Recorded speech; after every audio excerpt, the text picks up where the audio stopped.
ಪ್ರತಿದಿನ ನಾವು ಪತ್ರಿಕೆಯನ್ನು ಓದುವಾಗ ಅನೇಕರು ಆತ್ಮಹತ್ಯೆ ಮಾಡಿಕೊಂಡು ಇದ್ದಕ್ಕಿದ್ದಂತೆ ಇಹಲೋಕ ತ್ಯಜಿಸಿದ್ದಾರೆ ಎಂದು ಓದುತ್ತೇವೆ. ಇದಕ್ಕೆ ಮುಖ್ಯ ಕಾರಣವೇನು?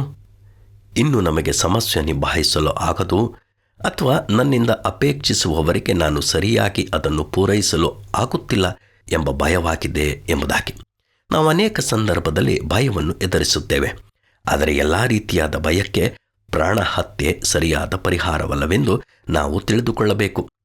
ಅದನ್ನು ನಮ್ಮ ಹೃದಯದಲ್ಲಿ ಸ್ಪಷ್ಟವಾಗಿ ಬರೆದುಕೊಳ್ಳಬೇಕು. ತಾಳಲಿಕ್ಕೆ ಆಗದಂಥ ಕಷ್ಟವನ್ನು ದೇವರು ನಮಗೆ ಕೊಡುವುದಿಲ್ಲ. ಒಂದು ಹೇಳಿಕೆ ಈ ರೀತಿಯಿದೆ: ಪ್ರತಿಯೊಂದು ಬೀಗಕ್ಕೂ ಒಂದು ಕೀಲಿ ಇರುತ್ತದೆ ಎಂಬುದಾಗಿ. ಅದೇ ರೀತಿಯಲ್ಲಿ ಪ್ರತಿಯೊಂದು ಸಮಸ್ಯೆಗೂ ಒಂದು ಪರಿಹಾರವಿರುತ್ತದೆ. ನೀವು ಅನೇಕ ದಿನಗಳಿಂದ ಭಯದ ಪರಿಸ್ಥಿತಿಯಲ್ಲಿದ್ದರೆ ಅದಕ್ಕೆ ಮುಖ್ಯ ಕಾರಣ ನಿಮ್ಮ ಮೆದುಳಿನಲ್ಲಿ ತಪ್ಪಾದ ವಿಚಾರಗಳು ತುಂಬಿರುತ್ತದೆ. ನೀವು ನಾಚಿಕೆ ಸ್ವಭಾವದವರಾಗಿರಬಹುದು, ಅಥವಾ ಭಯದಿಂದ ಹೊರಬರಲು ಪ್ರಯಾಸ ಪಡುತ್ತಿರಬಹುದು. ಜರ್ಮನಿನ ಜನರು ಹಿಟ್ಲರಿನ ಭಯದಿಂದ ಒದ್ದಾಡುತ್ತಿದ್ದರು. ಆದರೆ ಅವನು ಮರಣದ ಸಂಗತಿಯನ್ನು ಕೇಳಿದ ದಿನದಿಂದಲೇ ಸ್ವತಂತ್ರತೆಯನ್ನು ಅನುಭವಿಸಿದರು. ಭಯದಿಂದ ನೀವು ಬಿಡುಗಡೆ ಹೊಂದಲು ಬಯಸುತ್ತೀರಾ?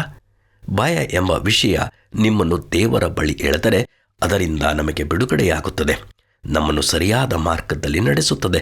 ನಾವು ದೇವರನ್ನು ಕರೆದಾಗ ಆತನು ನಮಗೆ ಸಲಹೆಯನ್ನು ನೀಡುತ್ತಾನೆ ಮತ್ತು ನಮ್ಮನ್ನು ಮೇಲಕ್ಕೆತ್ತಲು ಕಾಯುತ್ತಿರುತ್ತಾನೆ. ನಾವು ಇಕ್ಕಟ್ಟಿನಲ್ಲಿ ಆತನಿಗೆ ಮೊರೆ ಇಡುವಾಗ ಆತನು ನಮಗೆ ಸದುತ್ತರವನ್ನು ದಯಪಾಲಿಸುತ್ತಾನೆ ಎಂದು ಬೈಬಲ್ ಹೇಳುತ್ತದೆ.